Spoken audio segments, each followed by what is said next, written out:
문화가 강한 언론, 시민에게 힘이 되는 방송, 전남방송 주간 뉴스를 시작합니다. 전남도가 모든 권역 공공산후조리망을 완성합니다. 광주시 남구청이 에너지 효율화 사업을 펼쳐 국무총리 기관 표창을 받았습니다. 이용섭 시장을 지지하는 시민단체 이안의 평정이 출범했습니다. 전남도가 관광 SNS 어워즈 3관왕을 차지했습니다. 광주광역시는 시내버스 요소수 물량을 확보해 정상 운행이 가능해졌습니다. 권오봉 여수시장은 시의 미래와 시민을 위한 정책을 차질 없이 추진하겠다고 밝혔습니다. 신안군이 염전 근로자 고용사업장에 1:1 전담 공무원을 지정해 특별 관리에 나섰습니다. 구례군이 제14회 대한민국 소통어워즈 종합대상을 수상했습니다. 보성군은 2022년 친환경 농업기반 구축 공모사업에 전국 최다로 선정됐습니다. 보성군이 위드 코로나 시대 관광재개에 시동을 걸었습니다.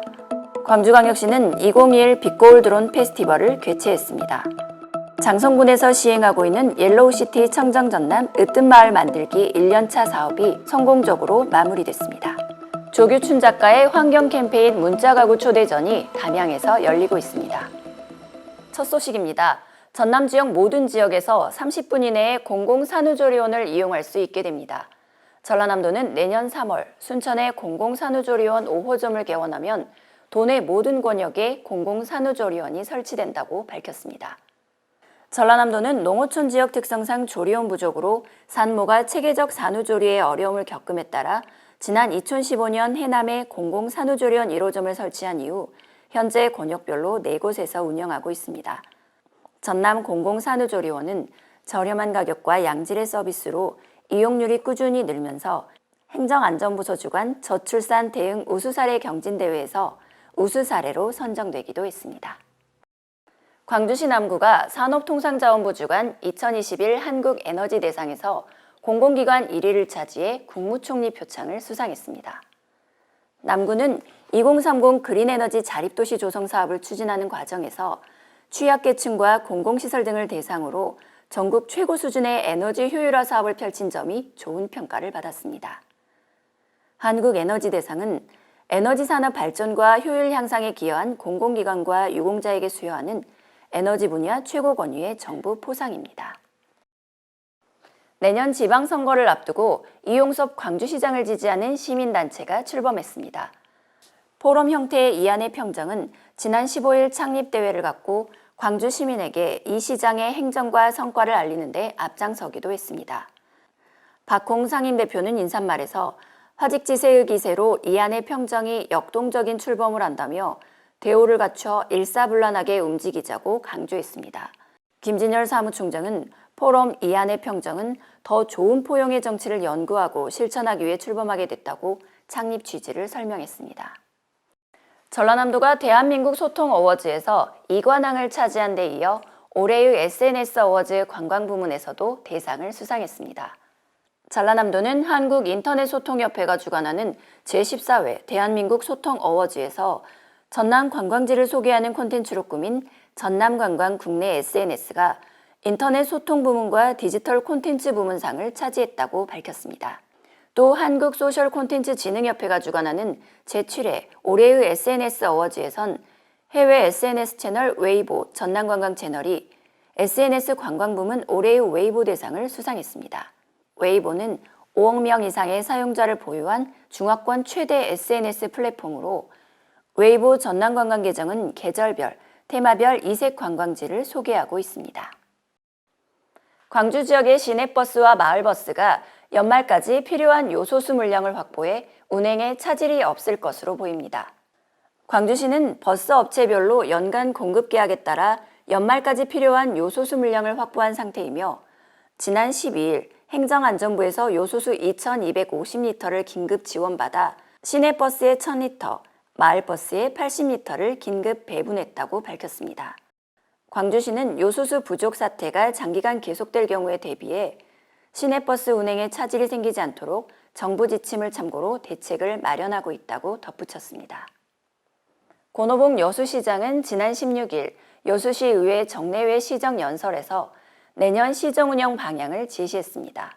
권 시장은 내년 핵심 사업으로 여순사건 특별법 후속 조치와 2026 여수세계 선박람회 성공 개최 분위기 조성을 추진하겠다고 밝혔습니다.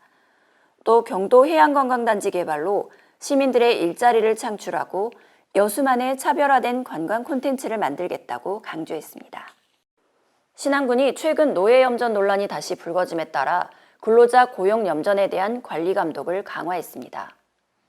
신안군은 관내 염전 773곳 가운데 근로자 고용사업장 95곳을 대상으로 1:1 전담 공무원을 지정해 인권 침해 사례가 없는지 월 1회 이상 정기 점검을 벌이기로 했습니다. 신안군은 인권 침해 사례 1회 적발 시엔 1년 동안 염전 영업을 정지시키고 재발 시에는 임대 면적에 대한 허가를 취소할 방침입니다. 또 인권 침해 피해를 입은 염전 근로자에 대해선 주거와 생계 등을 적극적으로 지원할 계획입니다. 구례군이 지난 17일 열린 제14회 대한민국 소통 어워즈에서 방송통신위원회 위원장상인 종합대상과 대한민국 소셜미디어 기초자치단체 부문 대상을 수상했습니다. 구례군은 유튜브와 페이스북, 인스타그램, 카카오스토리, 블로그 등 다양한 플랫폼을 활용해 군민과 관광객들에게 유용한 소식을 전달한 점이 높은 점수로 이어졌다고 밝혔습니다.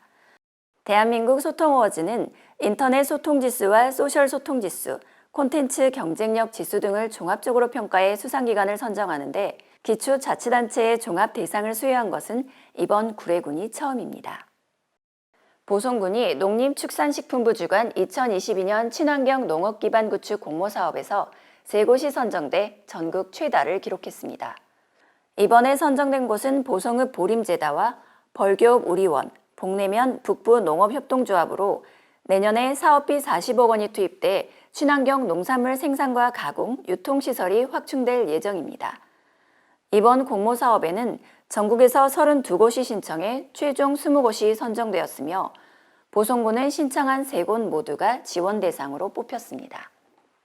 보성군은 지난 12일 율포 해수녹차센터 앞 광장에서 경관조명 점등식을 개최하고 겨울철 관광객 맞이에 나섰습니다. 보성군은 앞으로 율포 해수녹차센터 가로수 등에도 경관조명을 추가로 설치해 겨울철 낭만이 있는 관광명소로 갖고 나갈 계획이라고 밝혔습니다. 광주시가 4차 산업혁명의 핵심 산업인 드론 산업 육성을 위해 지난 20일부터 이틀 동안 제31 보병사단 내 온빛누리 드론센터에서 2021 빛고울 드론 페스티벌을 개최했습니다. 이번 빛고울 드론 페스티벌은 드론 시연과 전시회, 경진대회, 시민체험 등 5개 테마 18개 프로그램으로 진행됐습니다. 특히 전시회에선 광주시가 특화 분야로 육성 중인 군용 드론을 비롯해 수소 드론, 방수 드론 등 다양한 드론이 선보여 관람객들의 관심을 끌었습니다. 장성군의 옐로우시티 청정전남 으뜸마을 만들기 1년차 사업이 모두 마무리됐습니다.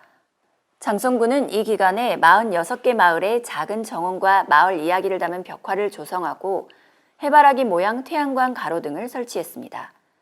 장성군은 내년에도 옐로우시티 청정전남 으뜸마을 만들기 2년차 사업으로 46개 마을을 추가 선정해 마을별로 300만 원씩 3년간 900만 원을 지원할 계획입니다.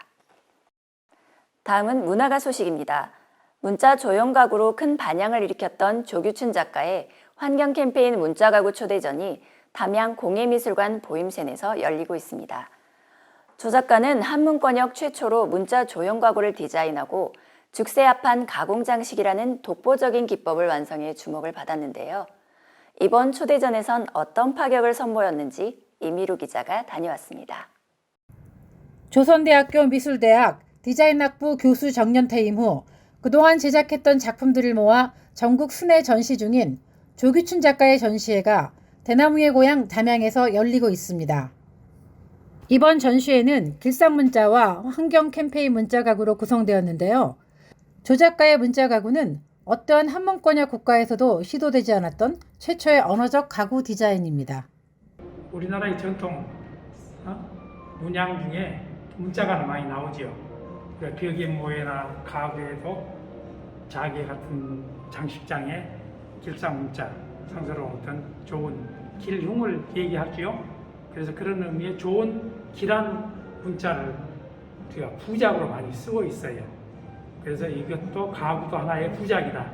그래서 좋은 의미를 가지고 가구를 만든 거죠. 내가 54년생이니까 네. 54세 54작 발표를 1997년도에 했어요. 그래가지고 지금까지 100종 100작. 환경 보존에 대한 신념이 확고한 조 작가는 2013년 서울국제환경회의에서 제시한 인류 생존을 위한 최후의 필수 품목인 내복, 부채, 현미, 콘돔 등 7종의 물품에 보자기, 지게, 찬물을 작가가 독자적으로 포함시켜 총 10점의 물품을 제시했습니다. 이들 물품을 문자화시켜 디자인한 가구들이 바로 환경 캠페인 가구입니다. 조 작가만의 독보적인 특수기법인 죽새 합판 가공법은 수십 년간 대나무를 연구하여 완성하였는데요. 가구의 서랍이나 문짝 등 표면 장식으로 사용되었습니다. 가구들은 부속물에 변형을 주어 다양하게 연출할 수 있게 구성되었을 뿐 아니라 국내 최초의 다회인 요차의 회원이며 차의 고향 보성 출신답게 차와 가구와 사람의 일체라는 그만의 철학이 담겨져 다완장을 겸하도록 디자인되어 있습니다. 그의 작품들은 시인이며 행위예술가, 신앙성 퍼포머 등 전방위 예술가인 조 작가의 면모를 그대로 닮아 있으며 형태의 미학과 더불어 동서양의 철학적 사유가 스며들어 있는 예술성과 실용성에 결합된 가구 디자인입니다. 지금까지 JBC 뉴스 이미루입니다. 오늘 전해드린 소식 가운데 전남 지역 공공산후조리원 관련 군 뉴스가 있었는데요. 출생아 수 감소 등으로 농어촌의 소멸 위기감이 대두되는 상황이라 더 반갑게 느껴진 것 같습니다. 앞으로도 지역 소멸을 막기 위한 정책들이 속속 개발되고 시행되기를 기대하며 관련 뉴스가 가장 먼저 전남방송 주간 뉴스에 전해지는 바람도 함께해 봅니다. 오늘 준비한 소식은 여기까지입니다. 함께해 주신 여러분 고맙습니다.